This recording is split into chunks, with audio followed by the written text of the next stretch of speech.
രാഷ്ട്രീയ സ്ഥിതിയിൽ തന്നെ തുടങ്ങാം. CPM-ന്റെ അല്ലെങ്കിൽ ഇടതുപക്ഷത്തിന്റെ ഒരു തെരഞ്ഞെടുപ്പ് പരാജയം കഴിഞ്ഞു നിൽക്കുന്ന അവസരമാണ്. CPM പാർട്ടി വിലയിരുത്തി കഴിഞ്ഞു. താങ്കളുടെ ഒരു അസസ്മെന്റിൽ എന്താണ് വോട്ട് വെന്റ് റോങ്, എന്താണ്, എവിടെയാണ് ലാപ്സ് പറ്റിയത് പാർട്ടിക്ക്?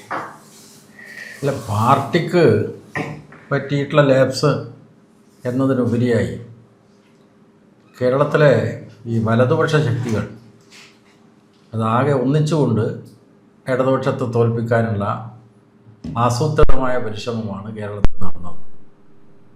അതായത് കേരളത്തിൻ്റെ നിയമസഭാ തെരഞ്ഞെടുപ്പ് ഫലങ്ങൾ പരിശോധിച്ചാൽ കേരളപ്പിറവിക്ക് ശേഷമുള്ള ആദ്യത്തെ നിയമസഭാ തെരഞ്ഞെടുപ്പ് 1957 57 അന്നത്തെ ഒന്നായിരുന്ന കമ്മ്യൂണിസ്റ്റ് പാർട്ടിക്ക് 35% വോട്ടാണ് കിട്ടിയത്. 35.7%. അതേസമയം അന്നത്തെ 114 അംഗ നിയമസഭയിൽ 60 സീറ്റ് CPIക്ക് കിട്ടി, കമ്മ്യൂണിസ്റ്റ് പാർട്ടിക്ക്. കാരണം അന്ന് കോൺഗ്രസ്, PSP, മുസ്ലിം ലീഗ്, ഇതാണ് പ്രധാനപ്പെട്ട കമ്മ്യൂണിസ്റ്റ് ഇതര പാർട്ടികൾ. ആ പാർട്ടികൾ ഭിന്നിച്ച് മത്സരിച്ചു. അതിൻ്റെ ആനുകൂല്യമാണ് അന്ന് കമ്മ്യൂണിസ്റ്റ് പാർട്ടിക്ക് അധികാരത്തിൽ വരാൻ സാഹചര്യമൊരുക്കിയത്. അപ്പോൾ കമ്മ്യൂണിസ്റ്റ് പാർട്ടിക്ക് ഇങ്ങനെ അധികാരത്തിൽ വരാൻ കഴിയുന്നതിന് മുമ്പേ കേരളത്തിൽ നടന്നിട്ടുള്ള വർഗസമരങ്ങൾ, തൊഴിലാളി പ്രക്ഷോഭങ്ങൾ, കർഷക പ്രക്ഷോഭങ്ങൾ, അധ്യാപകരുടെ സമരങ്ങൾ, അതുപോലെ തന്നെ ഈ കമ്മ്യൂണിസ്റ്റ് പാർട്ടി നടത്തിയിട്ടുള്ള നിരവധി പോരാട്ടങ്ങളുണ്ട്. അതിലിപ്പം വടക്കൻ കേരളത്തെ സംബന്ധിച്ച് കർഷക പ്രക്ഷോഭങ്ങൾ, രൂക്ഷമായിട്ടുള്ള നിലയിലുള്ള കർഷക പ്രക്ഷോഭങ്ങൾ നടത്തല്ലോ. കയ്യൂര്, കരിവള്ളൂർ, കാവുമ്പായി, മുനയൻകുന്ന്, പാടിക്കുന്ന്, അങ്ങനെ നിരവധി പോരാട്ടങ്ങൾ. ഇപ്പുറത്ത് പുന്നപ്രവേല. അപ്പോൾ ആ തരത്തിലുള്ള രൂക്ഷമായിട്ടൊരു വർഗസമരം, രാഷ്ട്രീയ പോരാട്ടങ്ങൾ, അതിൻ്റെ എല്ലാം ഒരു ഉയർന്ന രൂപം എന്ന നിലക്കാണ് 57 പ്രഥമ കേരള നിയമസഭാ തെരഞ്ഞെടുപ്പിൽ കമ്മ്യൂണിസ്റ്റ് പാർട്ടിക്ക് ഭൂരിപക്ഷം സീറ്റുകൾ കിട്ടിയത്.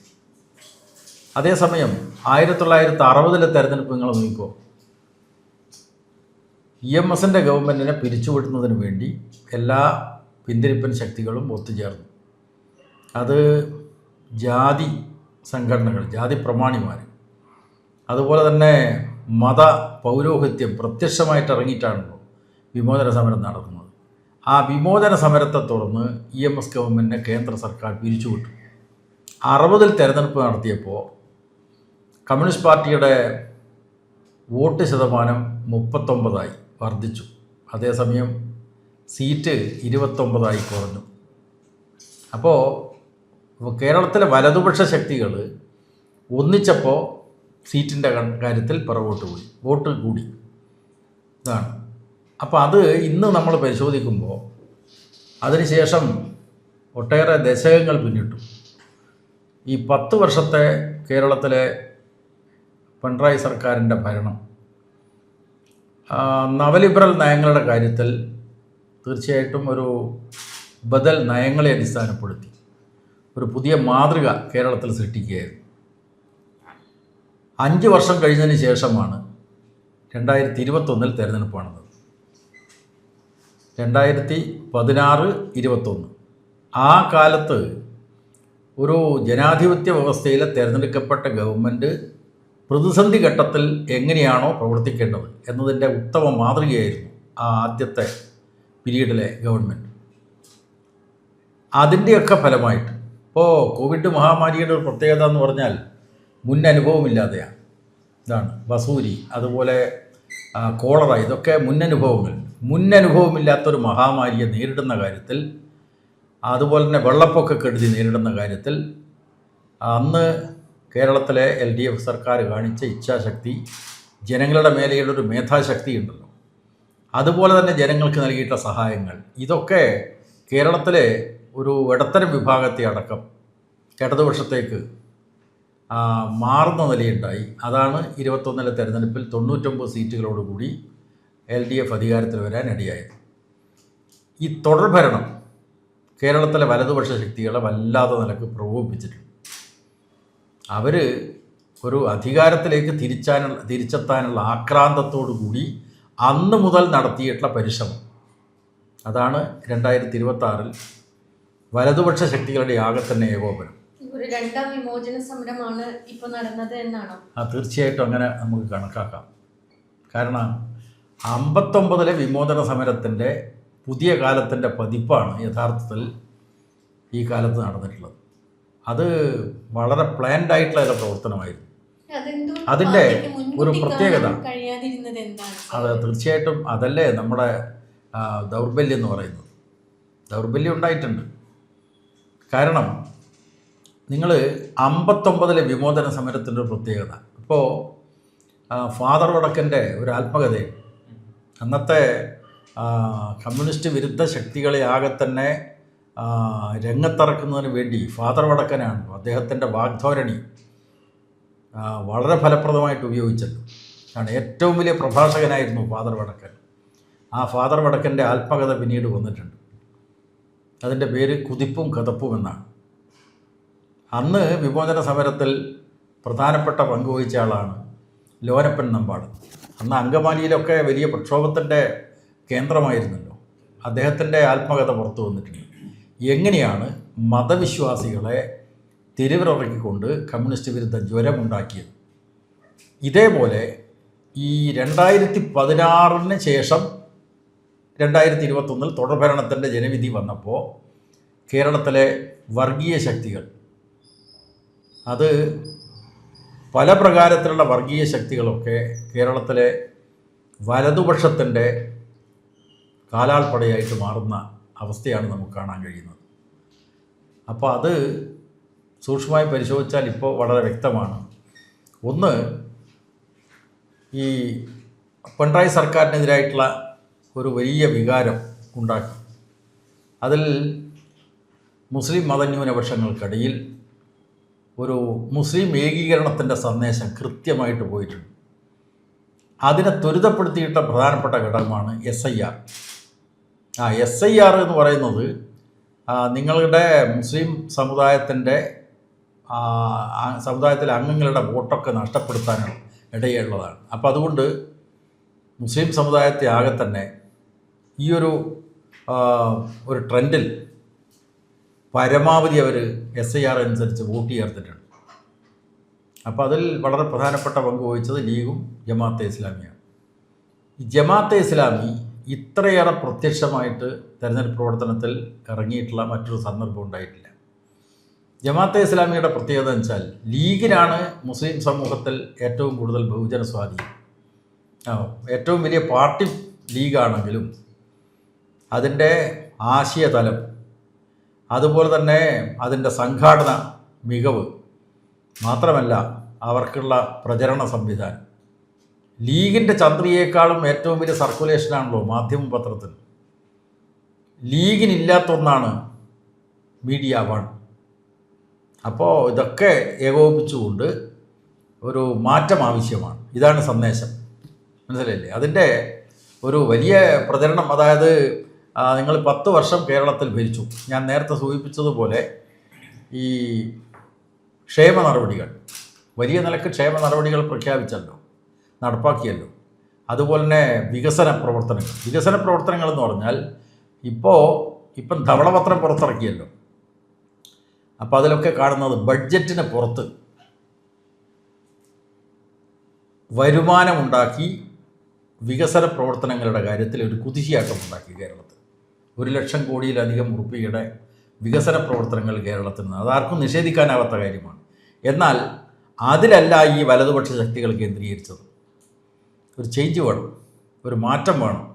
10 കൊല്ലം ഇവർ ഭരിച്ചല്ലോ. അപ്പോൾ അതിന് കൃത്യമായിട്ടുള്ള ഒരു ഇടത്തരം വിഭാഗത്തിലെ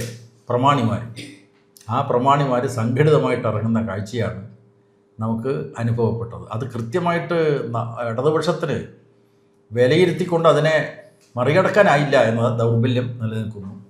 അതാണ് പാർട്ടി പൊതുവിൽ ചർച്ച ചെയ്തത്.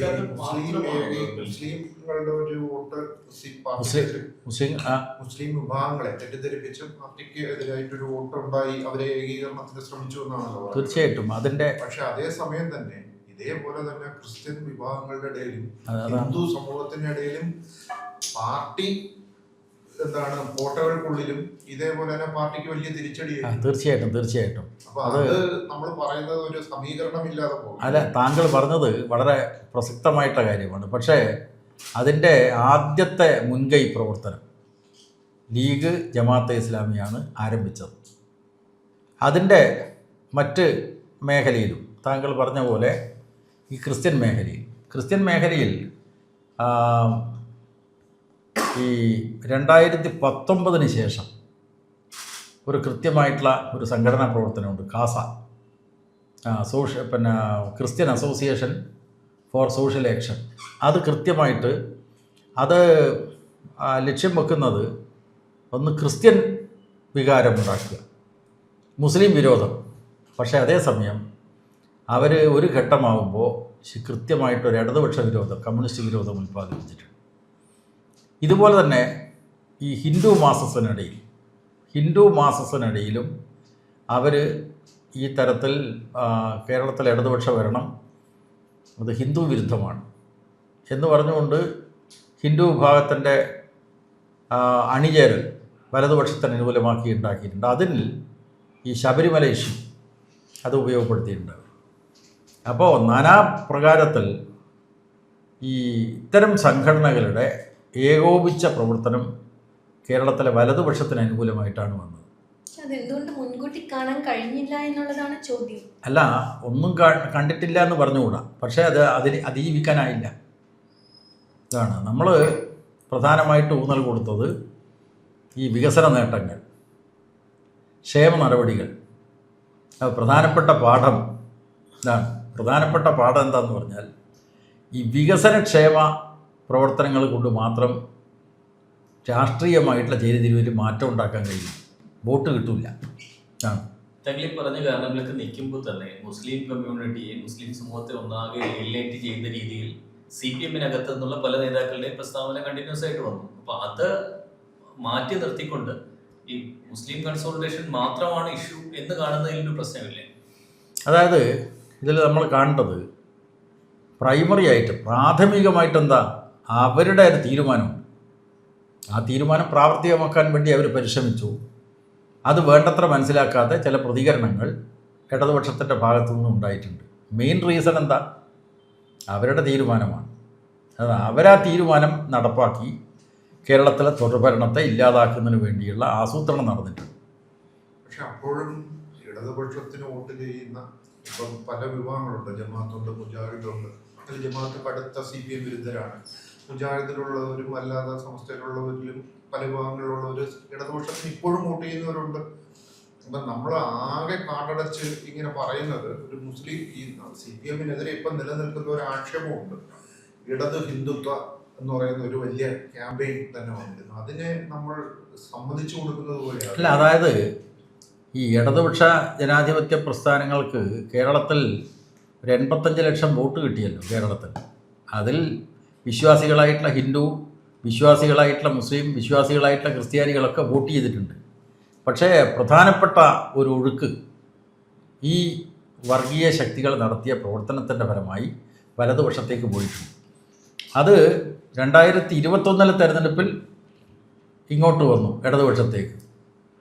26 തെരഞ്ഞെടുപ്പാകുമ്പോഴേക്ക് തുടർഭരണം കിട്ടിയതിനെ തുടർന്ന് എങ്ങനെയെങ്കിലും അധികാരത്തിലേക്ക് തിരിച്ചെത്താനുള്ള ആക്രാന്തത്തോടു കൂടി നടത്തിയിട്ടുള്ള ഇടപെടൽ ഒരു അണ്ടർ കറണ്ടായി, അടിയൊഴുക്കായിട്ട് വന്നിട്ടുണ്ട് എന്നാണ് മനസ്സിലാക്കുന്നത്. ഒരു തിരിച്ചടി എന്ന് പറയുന്നത് യഥാർത്ഥ മതവിശ്വാസികളെയും വർഗീയവാദികളെയും എല്ലാ വിഭാഗങ്ങളിലും തിരിച്ചറിയുന്നതിലുണ്ടായി. ഇപ്പം മുസ്ലിം സമൂഹത്തിനിടയിലും ഇപ്പം ഇങ്ങനെ ഒരു വർഗീയവാദ നിലപാട് ജമാഅത്തെ ഇസ്ലാമിയോ വേറെ ഏതെങ്കിലും സംഘടനകൾ എടുക്കുന്നു. മറുഭാഗത്ത് മതവിശ്വാസികളായ മനുഷ്യരുണ്ട്. അവരെ ഈ വ്യത്യസ്തമായി കാണുന്നതിന് പകരം കാടടച്ച് പറയുന്നു. ഇപ്പം ഹിന്ദു സമൂഹത്തിനിടയിലാണെന്നുണ്ടെങ്കിൽ ഹിന്ദു സമൂഹത്തെ കയ്യിലെടുക്കുന്നതിൻ്റെ ഭാഗമായിട്ട് വെള്ളാപ്പള്ളിക്ക് അനുകൂലമായിട്ട് വളരെ മൃദുവായ നടപടിയെടുത്തു. എന്നാൽ അത് ഭയങ്കര തിരിച്ചടിയായി. കാരണം ഹിന്ദു സമൂഹത്തിലെ മതനിരപേക്ഷമായ ഒരു സമൂഹം നമ്മുടെ നിലപാട് തള്ളിക്കളഞ്ഞു. അപ്പൊ അത്തരം നമുക്ക് ഒരു തെറ്റുപറ്റി. യഥാർത്ഥത്തിൽ വർഗീയവാദികൾ ആരാണ്, യഥാർത്ഥ മതവിശ്വാസികൾ ആരാണ്, ആരുടെ കൂടെ നിൽക്കണം എന്ന് ഒരു നിലപാടെടുക്കുന്നതിൽ പാർട്ടിക്ക് ഒരു തെറ്റുപറ്റിയോ? അതായത് ഒന്ന്, ഇന്ത്യൻ രാഷ്ട്രീയത്തിലെ ഗതിവിഗതികൾ സ്വാഭാവികമായിട്ടും കേരളത്തെയും ബാധിക്കുമല്ലോ. കേരളം ഒറ്റപ്പെട്ട ദ്വീപല്ല. അപ്പോൾ രാജ്യത്തെന്താണ് ഹിന്ദുത്വ രാഷ്ട്രീയത്തിൻ്റെ അധിനിവേശം? അത് കേരളത്തിൽ ആസൂത്രണം വളരെ മുമ്പ് തന്നെ നടന്നിട്ടുണ്ട്, പക്ഷേ വിജയിച്ചിട്ടില്ല. കാരണം ഇവിടെ നല്ല ഇടതുപക്ഷ ബേസുണ്ട്. അതിനും ആസ്പദമാക്കിയിട്ടുള്ളത് കേരളത്തിലെ നവോത്ഥാന ശക്തികളുടെ ആശയപരമായിട്ടൊരു കെട്ടുറപ്പുണ്ട്. ആ ആശയം പിന്നെ ഇപ്പോൾ ശ്രീനാരായണ ഗുരുവിൻ്റെ ദർശനങ്ങൾ ഈ പറയുന്ന ഹിന്ദുത്വ രാഷ്ട്രീയത്തിന് കേരളത്തിലേക്ക് പ്രവേശിക്കാനുള്ള ഏറ്റവും വലിയൊരു മതിലായിരുന്നു. അപ്പോൾ അതിനെയും മറികടക്കാനുള്ള ശ്രമം അവർ നടത്തുന്നുണ്ട്. ഈ തരത്തിൽ വർഗീയ ശക്തികൾ കേരളത്തിൽ അധിനിവേശം നടത്താനുള്ള നാനാപ്രകാരത്തിലുള്ള വർക്ക് കുറേ കാലമായി നടന്നുകൊണ്ടിരിക്കുകയാണ്. അതിൽ CPM കൃത്യമായിട്ട് അത് തിരിച്ചറിഞ്ഞുകൊണ്ട് നേരത്തെ ശ്രീത്ത് പറഞ്ഞ പോലെ ഈ വിശ്വാസികളെ നമ്മുടെ പക്ഷത്ത് ചേർത്തുകൊണ്ട് വർഗീയവാദികൾക്കെതിരായിട്ട് അണിനിരത്തുന്നു. അതൊരു പുതിയ സമീപനമാണ്. CPMൻ്റെ കഴിഞ്ഞ പാർട്ടി കോൺഗ്രസ് തന്നെ മുന്നോട്ട് വെച്ചൊരു കാഴ്ചപ്പാടാണ്. അതായത് വർഗീയ ശക്തികൾക്കെതിരായിട്ട് വിശ്വാസികളെ കൂടി നമ്മുടെ പക്ഷത്ത് ചേർക്കുക എന്നുള്ള പ്രവർത്തനം, വിശ്വാസികളെ വർഗീയതക്കെതിരായിട്ട് അണിനിരത്താനുള്ള പ്രവർത്തനം, അതിപ്പോൾ ഞങ്ങൾ നടത്തുന്നുണ്ട്. പക്ഷേ അതിൽ വേണ്ടത്ര വിജയിച്ചിട്ടില്ല എന്ന് കാണാൻ കഴിയും. ഇന്നത്തെ സാഹചര്യത്തിൽ അത് കുറേ കൂടി മുന്നോട്ട് പോകണം എന്നതാണ് പാർട്ടി തീരുമാനിച്ചിട്ടുള്ളത്. ഇത് മുസ്ലിം ജനവിഭാഗത്തിനിടയിലും ക്രിസ്ത്യൻ ജനവിഭാഗത്തിനിടയിലും ബാധകമാണ്. പക്ഷേ ഹിന്ദു ജനവിഭാഗത്തെ അപേക്ഷിച്ച് മുസ്ലിം ക്രിസ്ത്യൻ ജനവിഭാഗത്തിൻ്റെ ഒരു പ്രത്യേകത എന്താണ്? ഈ രണ്ടും സംഘടിത മതങ്ങളാണ്. ഹിന്ദു വിഭാഗത്തെ പോലെയല്ല. എന്ന് മാത്രമല്ല, അതിന് മതകേന്ദ്രങ്ങളുണ്ട്, അതിൻ്റെ ആശയപരമായിട്ടുള്ള സ്രോതസ്സുണ്ട്. മുസ്ലിം സമുദായത്തെ സംബന്ധിച്ച് ഖുറാൻ, അതുപോലെ തന്നെ ക്രിസ്ത്യൻ സമുദായത്തെ സംബന്ധിച്ച് ബൈബിൾ, അങ്ങനെയൊന്നും ഹിന്ദു വിഭാഗത്തിന് കാണാൻ പറ്റുകയില്ല. ഇവിടെ ജാതിയാണല്ലോ പ്രശ്നം. അപ്പോൾ അതുകൊണ്ട് BJP വളരെ ആസൂത്രിതമായിട്ട് പ്ലാൻഡായിട്ട് മുന്നോട്ട് വെച്ച മുദ്രാവാക്യം എന്താണ്? നായാടി മുതൽ നമ്പൂതിരി വരെ യോജിക്കണം എന്നതാണ്. അത് വളരെ സാമർഥ്യപൂർവമുള്ളൊരു മുദ്രാവാക്യമാണ് നായാടി. മഹാത്മാഗാന്ധി കേരളത്തിൽ 1927 വന്ന ഘട്ടത്തിൽ അദ്ദേഹത്തിനൊരു നായാടിയെ നേരിട്ട് കാണണം, അടുത്ത് കാണണം എന്ന് ഉദ്ദേശിച്ചു. മാടി വിളിച്ചു, പോന്നില്ല. എന്താ കാരണം? നായാടി ദൃഷ്ടിയിൽപ്പെട്ടാൽ പോലും ദോഷമുള്ള ജാതി വിഭാഗമാണ്. ഇന്ന് BJP വിളിക്കുന്ന മുദ്രാവാക്യം എന്താണ്? നായാടി മുതൽ നമ്പൂതിരി വരെ യോജിക്കണം. അപ്പോൾ നായാടി വിഭാഗത്തിൽപ്പെട്ട ഒരാൾക്ക് ഈ 2026 ആകുമ്പോഴേക്ക് തോന്നുന്നത് എന്താ? ഞാൻ കൂടുതൽ ശക്തിപ്പെടുകയാണ്. നായാടി എന്താണെന്ന് അദ്ദേഹത്തിന് നല്ല ബോധ്യമുണ്ട്, എന്തായിരുന്നു ചരിത്രത്തിൽ. അപ്പോൾ ആ നായാടിക്ക് താൻ ശക്തിപ്പെടുകയാണ്, ഹിന്ദുവായിട്ട് ശക്തിപ്പെടുന്നു എന്ന ഒരു അഹംബോധം സൃഷ്ടിക്കുന്ന ഒരു ബോധനിർമ്മിതി കൃത്യമായിട്ട് നടത്തിയിട്ടുണ്ട്. അത് എല്ലാ വിഭാഗത്തിനുമുണ്ട്. ഈഴവനുണ്ട്, മലബാറിനെ സംബന്ധിച്ച് തീയ സമുദായത്തിനുണ്ട്. ഞാൻ ശക്തിപ്പെടുകയാണ്, ഒരു തീയ ബോധം, ഒരു ഈഴവ ബോധം ചുരുങ്ങുകയാണ്. ഇതാണ് ശ്രീനാരായണ ഗുരുവൊക്കെ ഈ ജാതിക്കതീതമായിട്ടുള്ള സാമൂഹ്യ ബോധമാണ് സൃഷ്ടിക്കുന്നതെങ്കിൽ ഇന്നത്തെ ഈ ജാതി സംഘടനകൾ കൃത്യമായിട്ട് അവരുടെ മനസ്സിനൊരു ചുരുക്കം വരുത്താനുള്ള ഇടപെടലാണ് നടത്തിക്കൊണ്ടിരിക്കുന്നത്. ഈ പറയുന്ന വിഷയം പൂർണ്ണമായി അംഗീകരിക്കുമ്പോൾ തന്നെ എനിക്ക് ഉറപ്പുണ്ട് P ജയരാജൻ എന്ന് പറയുന്ന നേതാവിന് ഇതല്ലാത്ത ചില റീസൺസും അറിയാമെന്ന്. കഴിഞ്ഞ 5 വർഷമായിട്ട് താങ്കൾ ഈ പറയുന്ന പോലെ തുടർഭരണം കിട്ടിയതിന് ശേഷം പാർട്ടിക്കകത്തും മേ ബി ഗവൺമെന്റിനകത്തും ഉണ്ടായ സമൂഹത്തിൽ അവമതിപ്പുണ്ടാക്കുന്ന കുറേയേറെ സംഭവങ്ങൾ, അത് ഏറ്റവും അവസാനം സ്ഥാനാർത്ഥി നിർണയം വരെ എത്തി നിൽക്കുന്ന കുറേയേറെ സംഭവങ്ങൾ, ഇതൊക്കെ CPMന്റെ അല്ലെങ്കിൽ ലെഫ്റ്റിന്റെ പരാജയത്തിന് വലിയൊരു കാരണമായിട്ടുണ്ട്. അത് കാണാതിരുന്നിട്ട് നമ്മൾ കൺസോളിഡേഷൻ മാത്രമാണ് റീസൺ, അല്ലെങ്കിൽ BJPയുടെ വർഗീയ അജണ്ട മാത്രമാണ് റീസൺ എന്ന് പറയുന്നതിൽ ഒരു പിശകില്ല. അല്ല, ഞാൻ നേരത്തെ പറഞ്ഞത് പ്രധാന കാരണം എന്താണെന്നാണ് അനിലെ ഞാൻ പറഞ്ഞത്. പ്രധാനപ്പെട്ട കാരണം കേരളത്തിലെ വലതുപക്ഷം അത് വളരെ പ്രബലമാണ്. അതിനെ നമ്മൾ അണ്ടർ എസ്റ്റിമേറ്റ് ചെയ്തുകൂടാ. അതായത് കേരളത്തിലെ വലതുപക്ഷത്തിൻ്റെ പ്രധാനപ്പെട്ട ഒരു പൊതുബോധ നിർമ്മിതിയുടെ സ്രോതസ്സ് എവിടെയ പത്രങ്ങൾ. നിങ്ങൾ നോക്കൂ, കേരളത്തിൽ ഏറ്റവും പ്രചാരമുള്ള പത്രം മലയാളത്തിൽ മനോരമ, അത് കഴിഞ്ഞാൽ മാതൃഭൂമി. ഒരു സംഘടിതമായിട്ട് യത്നം നടത്തുകയാണ്. ഇപ്പോൾ കേരളത്തിലെ ആരോഗ്യമേഖല ഇന്ത്യയിൽ എവിടെയും കിട്ടാത്ത സൗകര്യങ്ങൾ പൊതുജനാരോഗ്യ മേഖലയിൽ നൽകുന്ന ഒരു സംസ്ഥാനമാണല്ലോ കേരളം. ഇപ്പോൾ കോവിഡ് മഹാമാരിയുടെ കാലത്ത് ഈ പ്രവാസി മലയാളികൾ എന്താ ആഗ്രഹിച്ചത്? പണമുള്ളവരാണ് അവർ, പക്ഷേ എങ്ങനെയും കേരളത്തിൽ വരണം. കേരളത്തിൽ കിട്ടുന്ന കെയർ മറ്റെവിടെയും കിട്ടില്ല. എന്നാൽ ഇങ്ങനെ പൊതുജനാരോഗ്യം LDFിൻ്റെ നയസമീപനത്തിൻ്റെ ഭാഗമായി കൂടി മെച്ചപ്പെട്ടു. 500 കോടി ഉറുപ്പിക മുതൽ മുടക്കിയിട്ട് കോഴിക്കോട് ഒരു അവയവമാറ്റ ശസ്ത്രക്രിയ കേന്ദ്രം ആരംഭിക്കുകയാണ്. ഇങ്ങനെയൊക്കെ പൊതുജനാരോഗ്യ മേഖലയിൽ മുന്നോട്ട് പോയപ്പോൾ എങ്ങനെയാണ് ആരോഗ്യ മേഖലയെക്കുറിച്ചുള്ള നെറേഷൻ ഈ വലതുപക്ഷ മാധ്യമങ്ങൾ സൃഷ്ടിച്ചത്? ഒരു ഓപ്പറേഷനിൽ ഒരു സ്ത്രീയുടെ വയറ്റിൽ കത്രിക അവശേഷിച്ചു. മനസ്സിലായില്ലേ? അപ്പോൾ എന്ന് പറഞ്ഞാൽ ഒറ്റപ്പെട്ട കാര്യങ്ങളെ പർവ്വതീകരിച്ചുകൊണ്ട് നടത്തിയിട്ടുള്ള പ്രചരണങ്ങൾ ഒരു പൊതുബോധം നിർമ്മിക്കാൻ വേണ്ടി ഉപകരിച്ചിട്ടുണ്ട് എന്നതാണ് യാഥാർത്ഥ്യം. അപ്പോൾ അനിൽ പറഞ്ഞ പോലെ മെയിൻ റീസൺ ഞാൻ നേരത്തെ പറഞ്ഞത് തന്നെ. അതേസമയം അതിനെ കൃത്യമായി തിരിച്ചറിഞ്ഞുകൊണ്ട് നമുക്ക് പ്രതിരോധിക്കാനായില്ല. അതിൽ സ്ഥാനാർത്ഥി നിർണയത്തിലും ചില പോരായ്മകൾ സംഭവിച്ചിട്ടുണ്ട്. പക്ഷേ അതാണ് കേരളത്തിലെ LDFന് 35 സീറ്റുകളിലേക്ക് ഒതുങ്ങേണ്ടി വന്നത് എന്ന് പറഞ്ഞാൽ അത് ശരിയല്ല. മെയിനായിട്ട് നമ്മൾ കാണണം. അതേസമയം ഇതിനൊക്കെ വലിയ റോളില്ലേ? പക്ഷേ ഈ 35 സീറ്റിൽ ഒതുങ്ങാതെ കുറച്ചുകൂടെ മെച്ചപ്പെട്ട ഒരു 60 സീറ്റിലേക്ക് ഒക്കെ എത്താവുന്ന ഒരു അവസ്ഥയില്ലായിരുന്നു. അനിൽ പറഞ്ഞതിന് മറുപടി പറയുമ്പോൾ ഏറ്റവും മെച്ചപ്പെട്ട നിലയിൽ പ്രവർത്തനം നടത്തിയ MLAമാർ വീണ്ടും സ്ഥാനാർത്ഥിയായിട്ട് മത്സരിച്ചു, തോറ്റുപോയി. എന്തുകൊണ്ട്? അതാണ് ഞാൻ നേരത്തെ പറഞ്ഞ രാഷ്ട്രീയം. വലതുപക്ഷ രാഷ്ട്രീയം ഇപ്പോഴും പ്രബലമാണ് എന്നതാണ് തിരിച്ചറിയേണ്ട നമ്പർ 1 പോയിന്റ്. അനുബന്ധമായിട്ട് പല കാരണങ്ങളുണ്ടാവും. 2006 ഒക്കെ പ്രബലമായിരുന്നില്ലേ? 2006 2021 ഒക്കെ ഇപ്പൊ സാറ് പറഞ്ഞ പത്രങ്ങളടക്കം അവരുടെ രാഷ്ട്രീയം എന്നും ഇത് തന്നെയായിരുന്നു. അന്നൊക്കെ ഇടതുപക്ഷം ജയിച്ചിട്ടുണ്ട്. അതുപോലെ 2001 സമാനമായ തോൽവി ഇടതുപക്ഷത്തിനുണ്ടായി. പക്ഷെ അന്നില്ലാത്തതും ഇന്നുള്ളതുമായ ഒരു കാര്യം എന്ന് വെച്ചാൽ പാർട്ടി ഗ്രാമങ്ങൾ എന്ന് പറയുന്ന മട്ടന്നൂരും തളിപ്പറമ്പും ഒക്കെ പാർട്ടി അതിദയനീയമായി പരാജയപ്പെടുന്നു എന്നുള്ളതാണ് ഈ ഇലക്ഷനെ വ്യത്യസ്തമാക്കുന്നത്. സോറി, എൻ്റെ തെറ്റ്. വ്യത്യസ്തമാവുന്നത് അവിടെ എങ്ങനെ തോറ്റു? ബാക്കി എല്ലാ തോൽവിയും ഒരു ഇലക്ഷനാണ്, ജയിക്കാം തോൽക്കാം, അത്രയേ ഉള്ളൂ. പക്ഷെ ഈ 2 പരാജയങ്ങൾ അതുപോലെ നമുക്ക് കാണാൻ പറ്റില്ല.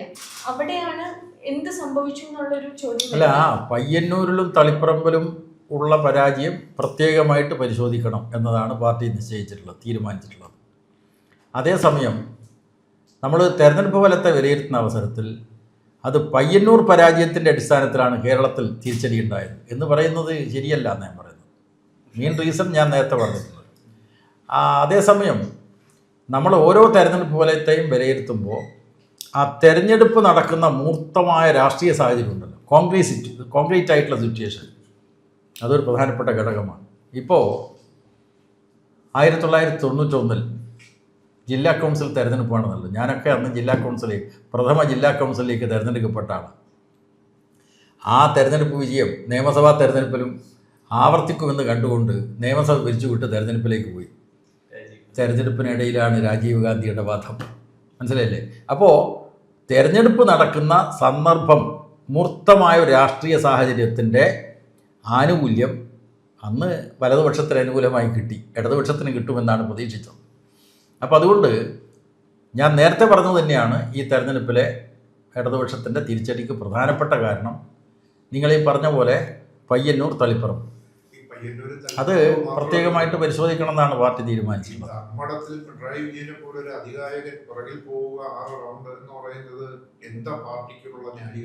അത് ഞാൻ നേരത്തെ പറഞ്ഞതിൽ അത് ഉൾപ്പെട്ടിട്ടുണ്ട്. അതായത് ജനറലായിട്ടൊരു ട്രെൻഡ് വലതുപക്ഷത്തിന് അനുകൂലമായിട്ടാണ് വന്നത്. അതുതന്നെയാണ് ധർമ്മടം മണ്ഡലത്തിലും സംഭവിച്ചിട്ടുള്ളത്. ആ ട്രെൻഡിന് 31 വന്നുകൂടാന്നുണ്ടോ? അതല്ലേ തീർച്ചയായിട്ടും. പേരെന്തായാലും സിതാര പറഞ്ഞത് വളരെ പ്രധാനപ്പെട്ടൊരു പോയിൻ്റാണ്. ആശങ്ക ഉണർത്തേണ്ട ഒരു ഭാഗമാണ് സിതാര ഇവിടെ ചോദിച്ചത്. 2031 ആ 2031 എന്ത് സംഭവിക്കും എന്നതാണ് രാഷ്ട്രീയ പ്രവർത്തകനായിട്ടുള്ള എൻ്റെയും ഉത്കണ്ഠ. കാരണം നമുക്ക് ബംഗാളിൻ്റെ അനുഭവം ഉണ്ടല്ലോ. പശ്ചിമ ബംഗാളിൽ തൃണമൂൽ കോൺഗ്രസിനെ കൈകാര്യം ചെയ്ത് ഇപ്പോൾ BJP അധികാരത്തിൽ വന്നിരിക്കുകയാണ്. അവിടെ ഇടതുപക്ഷമോ കോൺഗ്രസോ അല്ല വന്നിട്ടുള്ളത്. ഇടതുപക്ഷം ഇത്തവണ ഒരു തുടക്കം കുറിച്ചിട്ടുണ്ട്. അവിടെ ഒരു സീറ്റിൽ CPM ജയിച്ചു, അങ്ങനെയുള്ള ഒരു സീറ്റിലേക്ക് വന്നിട്ടുണ്ട്. ഇതിൽ ഈ ബംഗാളിൽ മുമ്പത്തെ തെരഞ്ഞെടുപ്പിൽ 3 സീറ്റ് മാത്രമായിരുന്നു BJPക്ക് ഉണ്ടായിരുന്നത്. ഇവിടെ 3 സീറ്റ് കിട്ടിയിരിക്കുക അവർ 2026 തെരഞ്ഞെടുപ്പിൽ. അപ്പോൾ നമ്മൾ സംഘപരിവാരത്തെ അണ്ടർ എസ്റ്റിമേറ്റ് ചെയ്യാൻ പാടില്ല. അവർ വലിയ ബുദ്ധി കേന്ദ്രങ്ങളാണല്ലോ അവർ എന്ന് പറഞ്ഞാൽ തിങ്ക് ടാങ്ക്. അപ്പോൾ അത് വളരെ ആസൂത്രിതമായ പ്ലാനിങ് ഉണ്ട്. ഈ പ്ലാനിങ് എത്രയോ വർഷമായി കേരളത്തിൽ നടക്കുന്നുണ്ട്. RSSൻ്റെ കേരളത്തിലെ ശാഖാപ്രവർത്തനം ആരംഭിക്കുന്നത് 1942 എന്തേ ഒരു ഗുജറാത്തായി മാറാത്തത്?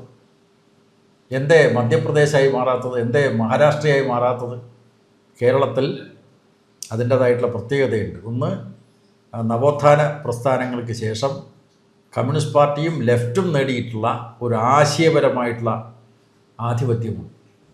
അതിനെ ബ്രേക്ക് ചെയ്യൽ അത്ര എളുപ്പമല്ല.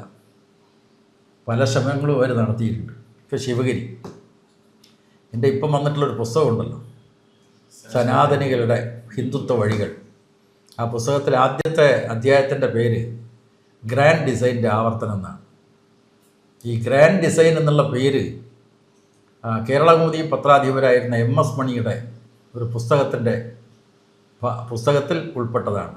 ഗ്രാൻഡ് ഡിസൈൻ എന്ന് പറഞ്ഞാൽ ശിവഗിരി കൈയടക്കുക. അപ്പോൾ അന്ന് ഈ ഒരു മഠാധിപതി കേരളത്തിൽ വന്നിട്ട് ശാശ്വതീകാന്തിയായിട്ട് സംസാരിക്കുന്നുണ്ട്. നമ്മൾ രണ്ടും ഒന്നിച്ചാൽ ചെങ്കോട്ട് ഓണം സ്വാമി ചെങ്കോട്ട് ഓണം സ്വാമി വന്നിട്ട് ശാശ്വതീകാന്തിയായിട്ട് സംസാരിക്കുന്നു. നമ്മൾ ഒന്നിച്ചാൽ കേരളം ഇങ്ങ് പോരും എന്നതാണ്. അപ്പോൾ കൃത്യമായിട്ടൊരു ഗ്രാൻഡ് ഡിസൈൻ അന്നേ രൂപപ്പെടുത്തിയതാണ്. പക്ഷേ ശാശ്വതീകാനന്ദ സ്വാമിയൊക്കെ അന്ന് എടുത്തിട്ടുള്ള നിലപാട്, ഞങ്ങൾ ശ്രീനാരായണീയരാണ്, ഞങ്ങൾക്ക് ഞങ്ങളുടേതായിട്ടുള്ള വഴിയുണ്ട്, നിങ്ങളുടെ ആശയവുമായിട്ട് പൊരുത്തപ്പെടാനാവില്ല എന്നതാണ്. അത് കേരളത്തിൽ കൃത്യമായി അവരാസൂത്രണം ചെയ്ത് നടപ്പാക്കുന്നുണ്ട്. കുറച്ച് നേട്ടങ്ങൾ അവർക്കുണ്ടായിട്ടുണ്ട്. പക്ഷേ കമ്പാരിറ്റീവ്ലി മറ്റ് ഉത്തരേന്ത്യൻ സംസ്ഥാനങ്ങളുമായി തട്ടിച്ചു നോക്കുമ്പോൾ കേരളത്തിൽ അവർക്ക് മുന്നേറാനായിട്ടില്ല. അതിൻ്റെ കാരണം ഞാൻ നേരത്തെ പറഞ്ഞു. CPMനെ കടന്നാക്രമിച്ച് RSSൻ്റെ ആധിപത്യം കേരളത്തിൽ ഉണ്ടാക്കാൻ വേണ്ടിയുള്ള ശ്രമങ്ങൾ നടന്നിട്ടുണ്ട്. ഇപ്പോൾ കേരളത്തിലെ 14 ജില്ലകളിൽ 13 ജില്ലകളിലും CPMും RSSും തമ്മിൽ ഏറ്റുമുട്ടലുണ്ട്. കായികമായിട്ടുള്ള ഏറ്റുമുട്ടൽ, ആശയതലത്തിൽ മാത്രമല്ല കായികമായ ഏറ്റുമുട്ടൽ.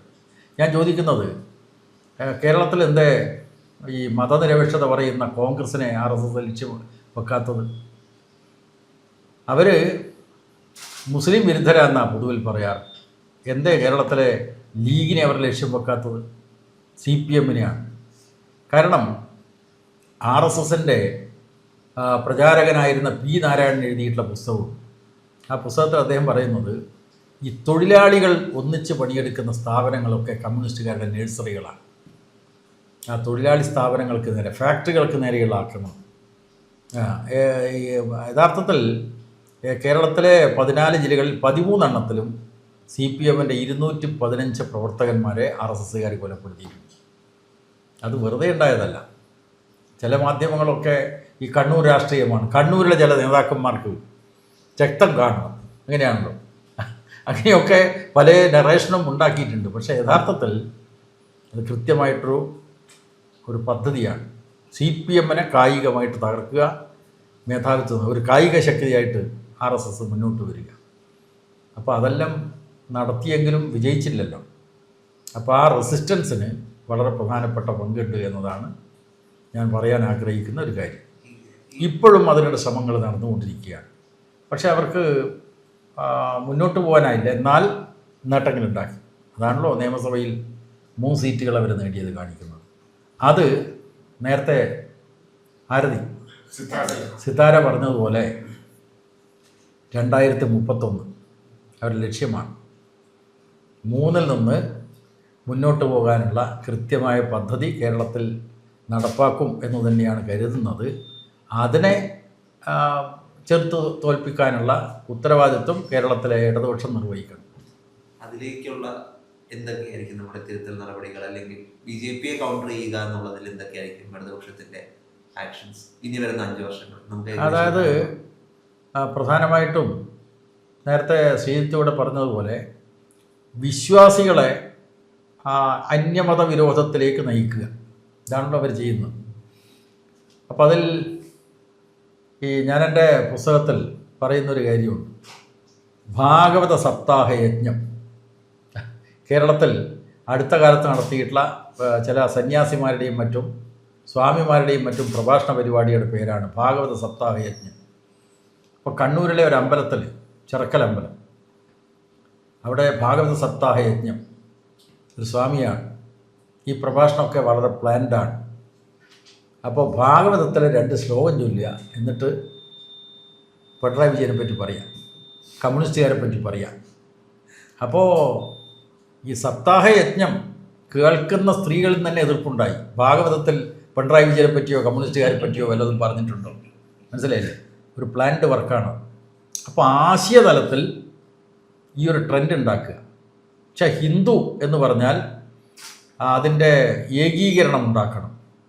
നമ്മൾ അപകടത്തിൽ, ഹിന്ദു മതം അപകടത്തിൽ എന്ന തോന്നലുണ്ടാക്കുക. അപ്പോൾ മുസ്ലിങ്ങളിൽ നിന്ന് എതിർപ്പ്, ക്രിസ്ത്യാനികളിൽ നിന്ന് എതിർപ്പ്, കമ്മ്യൂണിസ്റ്റുകാരിൽ നിന്ന് എതിർപ്പ്. അപ്പോൾ ഒരു സ്വത്വ രാഷ്ട്രീയത്തിൻ്റെ തലം സൃഷ്ടിക്കുന്ന പ്രഭാഷണ പരിപാടികൾ അവർ നടത്തുന്നുണ്ട്. അവിടെയാണ് നേരത്തെ ശ്രീജിത്ത് പറഞ്ഞ പോലെ വിശ്വാസികളെ കൂടി വർഗീയതക്കെതിരായിട്ടുള്ള ബോധവൽക്കരണം നടത്താനുള്ള കൃത്യമായിട്ടുള്ള ഇടപെടൽ വേണം. ഇതാണ് ഉദ്ദേശിക്കുന്നത്. കമ്മ്യൂണിസ്റ്റ് ഇപ്പം പാർട്ടി കോൺഗ്രസിലൊക്കെ തീരുമാനം വരുന്നതിന് മുമ്പ് ഇക്കാര്യത്തിൽ കണ്ണൂരിൽ അങ്ങ് ജില്ലാ സെക്രട്ടറി ആയിരുന്ന സമയത്താണ് ഇതിൽ ശരിക്കും പ്രായോഗികമായ പല നടപടികളും വന്നത്. ഇപ്പം ഹിന്ദുമത വിശ്വാസങ്ങളും ആഘോഷങ്ങളും മറ്റുമൊക്കെ CPM തന്നെ ആഘോഷിക്കുന്നു. അങ്ങനെ പല കാര്യങ്ങളുണ്ടായി. ഇപ്പം RSSന്റെ കൂടെ നിന്നവർ നമ്മളെല്ലാം അതിശയപ്പെട്ടിട്ടുണ്ട്. ഞാൻ സംസാരിച്ചിട്ടുണ്ട് എങ്ങനെ അവരെ സ്വാംശീകരിക്കാൻ കഴിയുന്നു എന്നുള്ളത്. പക്ഷേ ഇതിൽ ഭയങ്കരമായ വിമർശനമാണ് P ജയരാജനെതിരെ പാർട്ടിക്കുള്ളിൽ നിന്നും പുറത്തു നിന്നും ഉണ്ടായി. ഭയങ്കര മൃദു ഹിന്ദുത്വമാണ് കളിക്കുന്നത് എന്നുള്ളത്. അത് ആ ഒരു അനുഭവവും പിന്നെ അതങ്ങ് നിന്നുപോകാനും കാരണം ഈ വിമർശനങ്ങളായിരുന്നു. ശോഭായാത്ര നടത്തിയത് അതൊരു അവിടെ ഭയങ്കര ആവേശം ഉണ്ടാക്കിയൊരു സാധനമായിരുന്നു അണികൾക്കുള്ളിലൊക്കെ. അതായത് ഈ ശ്രീകൃഷ്ണ ജയന്തി ഘോഷയാത്രയും മറ്റും നടത്തി ആ വരുന്ന ആളുകളെ RSS ശാഖയിലേക്ക് എത്തിക്കാനുള്ള കൃത്യമായ പരിപാടിയാണ് നടപ്പാക്കപ്പെട്ടത്. അത് കൃത്യമായി പറഞ്ഞാൽ 1977 അങ്ങനെയാണ്. 77 ശേഷമാണ് ഈ ഒരു പരിപാടി വ്യാപകമായി വന്നത്. ആദ്യം കോഴിക്കോടാണ്, പിന്നെയാണ് മറ്റു നഗരങ്ങളിലേക്കും ശ്രീകൃഷ്ണ ജയന്തി ഘോഷയാത്രകൾ വന്നത്. അപ്പോൾ അതിൻ്റെ ചരിത്രം അന്ന് ജനങ്ങളെ ബോധ്യപ്പെടുത്താൻ ഞങ്ങൾ ശ്രമിച്ചിട്ടുണ്ട്. കാരണം ഇപ്പോൾ ഗുരുവായൂരമ്പലം ശ്രീകൃഷ്ണ പ്രതിഷ്ഠയുടെ ക്ഷേത്രമാണ്. ആ ഗുരുവായൂരമ്പലത്തിൽ 1930 വരെയും ആർക്ക് പ്രവേശനമില്ല. ഈ ശ്രീകൃഷ്ണ പ്രതിഷ്ഠയെ അടുത്ത് നിന്ന് ആരാധിക്കാൻ പിന്നാക്ക ജാതിക്കാർക്ക് അധികാരമില്ല. ഈവൻ മന്നത്ത് പത്മനാഭൻ തന്നെ ഒരു ഘട്ടത്തിൽ പറയുന്നത് നായർമാർക്ക് പോലും പ്രവേശനം നിഷേധിക്കപ്പെട്ട ക്ഷേത്രമാണ് ഗുരുവായൂരമ്പലം. അപ്പോൾ അന്ന് ഈ ശ്രീകൃഷ്ണ പ്രതിഷ്ഠയെ പുറത്തേക്ക് എഴുന്നള്ളിക്കാൻ പറ്റും. ഈ ജാതി വിഭാഗങ്ങൾക്ക് പ്രവേശനം നിയന്ത്രിക്കപ്പെട്ട ആ ക്ഷേത്രത്തിൽ അന്ന് ശ്രീകൃഷ്ണ പ്രതിഷ്ഠയെ പുറത്ത് ഘോഷയാത്രയായിട്ട് നടത്താൻ പറ്റില്ല. അപ്പോൾ എന്താണ് ഇത്? കൃത്യമായിട്ട് ഒരു രാഷ്ട്രീയ പ്രവർത്തനം, രാഷ്ട്രീയ ഉദ്ദേശത്തോടെ നടത്തുന്നതാണ്. അതായത് അകത്തുനിന്ന് അടുത്തായി ശ്രീകൃഷ്ണ പ്രതിഷ്ഠയെ ആരാധിക്കാനുള്ള സ്വാതന്ത്ര്യം മാത്രം ഉണ്ടായിരുന്ന കാലത്തിൽ നിന്നും വ്യത്യസ്തമായി ആ ശ്രീകൃഷ്ണ പ്രതിമയെ പുറത്തു കൊണ്ടുവന്ന് ഘോഷയാത്ര നടത്തുക. ഇത് കൃത്യമായിട്ട് രാഷ്ട്രീയ പദ്ധതിയാണ്. അപ്പോൾ അത് തുറന്നു കാണിക്കാൻ വേണ്ടി സാംസ്കാരിക ഘോഷയാത്രകളാണ് നടത്തിയത്. അത് ശ്രീത്ത് പറഞ്ഞ പോലെ പി ജയരാജൻ ആസൂത്രണം ചെയ്ത ഒരു പരിപാടിയല്ല, വ്യക്തിപരമായിട്ടല്ല, പാർട്ടി ആലോചിച്ചതാണ്. കണ്ണൂർ ജില്ലയിൽ ജില്ലാ കമ്മിറ്റി തീരുമാനിച്ചതാണ്. അപ്പോൾ അതനുസരിച്ച് പരിപാടി പ്ലാൻ ചെയ്തപ്പോൾ നല്ല റിസൾട്ട് ഉണ്ടായി. അന്ന് മാധ്യമങ്ങൾ പലതും ഡിസ്റ്റോർട്ട് ചെയ്യുമല്ലോ, ദുർവ്യാഖ്യാനിച്ച് പ്രചരിപ്പിക്കുമല്ലോ, വക്രീകരിച്ച് ചിത്രീകരിക്കുമല്ലോ. യഥാർത്ഥത്തിൽ സാംസ്കാരിക ഘോഷയാത്രയാണ് നടത്തിയത്. അതല്ലാതെ ഞങ്ങളും ശ്രീകൃഷ്ണൻ്റെ വേഷം കെട്ടിച്ച് കൊണ്ടുപോകുന്നുള്ളതല്ല. തീർച്ചയായിട്ടും പലതരം വേഷങ്ങൾ ആ ഘോഷയാത്രയിൽ ഉണ്ടായിട്ടുണ്ട്. അതായത് മാവേലിയുടെ ഇതുണ്ടായിട്ടുണ്ട്. അതുപോലെ തന്നെ നാടൻ കലാരൂപങ്ങൾ ഉണ്ടായിട്ടുണ്ട്. ശ്രീനാരായണ ഗുരുവിനെയും മറ്റും അവതരിപ്പിച്ചിട്ടുണ്ട്. വ്യത്യസ്ത മതപുരോഹിതന്മാരെ അതിനകത്ത് ടേപ്പിളുമായിട്ടും മറ്റും അവതരിപ്പിച്ചിട്ടുണ്ട്. അതുപോലെ തന്നെ ഈ ദുരവസ്ഥയിലെ ഇതുണ്ടല്ലോ, ഈ ജാതിയുടെ അതൊക്കെ പുനരാവിഷ്കരിച്ചുകൊണ്ട്, അതുപോലെ തന്നെ ചങ്ങമ്പുഴയുടെ വാഴക്കുല, ഇതൊക്കെ അവതരിപ്പിച്ചിട്ടുണ്ട്. അപ്പോൾ അത് ഒരിക്കലും ശ്രീകൃഷ്ണ ജയന്തി ഘോഷയാത്രയെ അനുകരിച്ചു കൊണ്ടുള്ളതല്ല, സാംസ്കാരിക ഘോഷയാത്രയാണ്. ആ സാംസ്കാരിക ഘോഷയാത്ര വന്നപ്പോൾ ശരിക്ക് ഇത് ശ്രീകൃഷ്ണ ജയന്തി ഘോഷയാത്രയുടെ സംഘാടകന്മാർ വല്ലാതെ പ്രയാസപ്പെട്ടു. ഞാൻ തന്നെ മനസ്സിലാക്കിയത് RSS നേതാക്കന്മാർക്ക് തന്നെ ശരിക്ക് ഈ മൂർത്തിയിലേറ്റ ആഘാതം എന്ന് പറഞ്ഞല്ലോ, അങ്ങനെ ഒരു ആഘാതം അവർക്കുണ്ടായി. അവരതിൽ നിന്ന് പുറകോട്ട് പോകുന്ന അവസ്ഥയാണ് പിന്നീടുണ്ടായത്. പിന്നീട് അത് തുടരാൻ കഴിഞ്ഞില്ല എന്നത് യാഥാർത്ഥ്യം. അതായത് അത് സ്റ്റേറ്റ് വ്യാപകമായിട്ട് പിന്നെ വന്നില്ല. ഇല്ല, യാതൊരു വിമർശനം ഉണ്ടായിട്ടില്ല.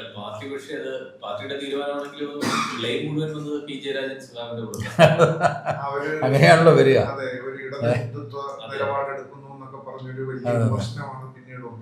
അല്ല, നിങ്ങളവിടെ കണ്ണൂരിൽ ഇത് മൃദു ഹിന്ദുത്വ നിലപാടിൻ്റെ ഭാഗമാണെന്ന് പറയുമ്പോൾ ഞങ്ങളവിടെ മുസ്ലിം ന്യൂനപക്ഷങ്ങളുടെ സാംസ്കാരിക പ്രസ്ഥാനം അവിടെ വർക്ക് ചെയ്യുന്നുണ്ട്. ന്യൂനപക്ഷ സാംസ്കാരിക മോയൻകുട്ടി വൈദ്യർ മാപ്പിള കവിയാണ്. അതുപോലെയുള്ള പിന്നെ പല പ്രധാനപ്പെട്ട വ്യക്തിത്വങ്ങളുടെയും പേരിൽ അവിടെ സാംസ്കാരിക സംഘടനകൾ പ്രവർത്തിക്കുന്നുണ്ട്. അപ്പോൾ അത് മുസ്ലിം സമുദായ ഇസ്ലാമിനോട് ഒരു മൃദു സമീപനം അല്ല, ന്യൂനപക്ഷ പീഡനം എന്നൊക്കെ പറയുന്നുണ്ട്. മുസ്ലിം പീഡനം ഒന്നുമല്ല. അതായത് വർഗീയതക്കെതിരായിട്ട് വിശ്വാസികളെ കൂടി അണിനിരത്തുക എന്നുള്ളതാണ്. ഇന്ന് യഥാർത്ഥത്തിൽ ഓൾ ഇന്ത്യ തലത്തിൽ തന്നെ പാർട്ടി മുന്നോട്ട് വെച്ചു. കേരളത്തിലിപ്പോൾ പാർട്ടിയുടെ സംസ്ഥാന കമ്മിറ്റി തന്നെ തീരുമാനിച്ചത് വിശ്വാസികളെ കൂടി നമ്മുടെ പക്ഷത്ത് നിർത്തിക്കൊണ്ട് വർഗീയവാദികളെ ഒറ്റപ്പെടുത്തണമെന്നാണ്. എന്ന് പറഞ്ഞാൽ അന്ന് മുന്നോട്ട് വെച്ച കാര്യം ഇടക്ക് ഒരു മരവിപ്പുണ്ടായി, ഇപ്പോൾ വീണ്ടും അത് സജീവമായിട്ട് എടുക്കാനാണ് തീരുമാനിച്ചിട്ടുള്ളത്. അപ്പം അന്ന് കണ്ണൂരിൽ തുടങ്ങിയിട്ടുള്ളത് അത് അവസാനിപ്പിക്കുകയല്ലേ, അത് ശക്തമായി മുന്നോട്ട് കൊണ്ടുപോകണം എന്നുള്ള പാഠമാണ് ഈ വർത്തമാനകാല രാഷ്ട്രീയം നമ്മളെ പഠിപ്പിക്കുന്നത്. വിശ്വാസികളെ കൂടെ നിർത്തണം എന്ന് പറയുമ്പോൾ ഒരു പ്രശ്നം, വിശ്വാസികളെ പൂർണ്ണമായിട്ടും ഒരു പാർട്ടിയുടെ ഒരു നിലപാട് ഒരു രണ്ടാം തരം പൗരന്മാരെ പോലെ ഇല്ലേ വിശ്വാസികളെ പാർട്ടി കാണുന്നത്? വിശ്വാസികൾക്ക് ഇപ്പൊ അവിശ്വാസികളായ പാർട്ടിക്കാരുടെ അതേ സ്ഥാനം വിശ്വാസിയായ ഒരു പാർട്ടിക്കാരന് കിട്ടുമോ പാർട്ടിയിൽ? തീർച്ചയായിട്ടും ഇതൊക്കെ തെറ്റിദ്ധരിപ്പിക്കുന്ന പ്രചരണമാണ്. അതായത് ഈയിടെ നമ്മുടെ മുൻ MLA KT ജലീൽ, അതുപോലെ തന്നെ അദ്ദേഹത്തിൻ്റെ സഹധർമ്മിണി ഫാത്തിമക്കുട്ടി, രണ്ടുപേരും CPM മെമ്പർഷിപ്പ് എടുത്തു. മുസ്ലിം സർക്കിളിൽ വലിയ നിലക്ക് എതിർപ്പുണ്ടായിരുന്നു. എന്ന് വെച്ചാൽ ലീഗുകാരാണ് പ്രധാനമായിട്ട്. അതായത് KT ജലീലും ഫാത്തിമക്കുട്ടിയും പ്രാക്ടീസിങ് മുസ്ലിംസാണ്. ആ പ്രാക്ടീസിങ് മുസ്ലിംസായവർക്ക് പാർട്ടിയിൽ അംഗത്വം എടുക്കാൻ പറ്റുമോ? ഈ വിഷയം പ്രായോഗിക വിഷയമായിട്ട് വന്നപ്പോൾ അവർ പറഞ്ഞു ഞങ്ങൾ പ്രാക്ടീസിങ് മുസ്ലിംസാണ്. ഞാൻ ഇപ്പോൾ ഇതേവരെ അനുഭാവിയായിരുന്നു, ഇതേവരെ LDFൻ്റെ പിന്തുണയോടുകൂടി മത്സരിച്ച ആളാണ്, ഇപ്പോൾ ക്യാമ്പയിനിലൊക്കെ പങ്കെടുത്തിട്ടുണ്ട്, പാർട്ടിയുടെ സംസ്ഥാന തലത്തിലുള്ള ജാഥയിൽ പങ്കെടുപ്പിച്ചിട്ടുണ്ട്.